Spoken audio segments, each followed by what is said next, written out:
नमस्कार मित्रांनो, आपल्या चॅनलवर तुमचं स्वागत आहे। आपण जेव्हा टीपी क्लायंटवरील प्रोजेक्ट ओपन करतो तेव्हा unknown column ULB_short_code in field list हा एरर येतो। त्यासाठी खास हा व्हिडिओ आपण घेऊन आलो आहोत।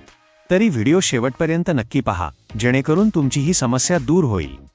सर्वप्रथम आपल्याला टीपी क्लायंट ॲप्लिकेशन बंद करायचे आहे।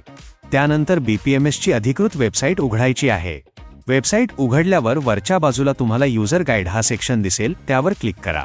त्यामधील FAQ सेक्शनमध्ये जाऊन ॲप्लिकेशन या पर्यायावर क्लिक करा। आता थोडे खाली स्क्रोल करा, 24 नंबरला तुम्हाला तुमचा एरर दिसेल। त्या एररच्या समोर दिलेली फाईल डाउनलोड करून घ्या। डाउनलोड केलेली फाईल तुमच्या कॉम्प्युटरवर एक्स्ट्रॅक्ट करून घ्या।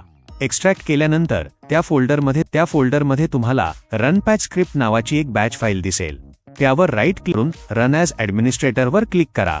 असे करताच आपल्यासमोर कमांड प्रॉम्प्ट ओपन होईल आणि प्रोग्राम रन होऊ लागेल। ही प्रोसेस पूर्ण झाल्यावर कीबोर्डवरील कोणतीही एक की प्रेस करा। आता आपल्याला सी ड्राईव्हमध्ये जाऊन टीपी क्लायंट हे ॲप्लिकेशन पुन्हा एकदा रन ॲज ॲडमिनिस्ट्रेटर करून चालू करायचे आहे। त्यानंतर आपले यूजर ID आणि पासवर्ड टाकून लॉग इन करायचे आहे। लॉग इन केल्यावर आपणास पॅच अपडेशनसाठी येईल। त्यावर क्लिक करून पॅच अपडेशनची प्रोसेस कंप्लीट होऊ द्या।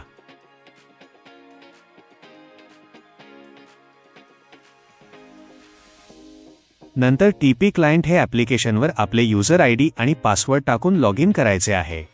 प्रोजेक्ट ओपन केल्यावर आपण पाहू शकता, आपल्याला येणारा एरर आता पूर्णपणे सॉल्व्ह झाला आहे। धन्यवाद। अशाच नवीन गोष्टी शिकण्यासाठी चॅनलला सबस्क्राईब करा आणि बेल आयकॉनवर क्लिक करा।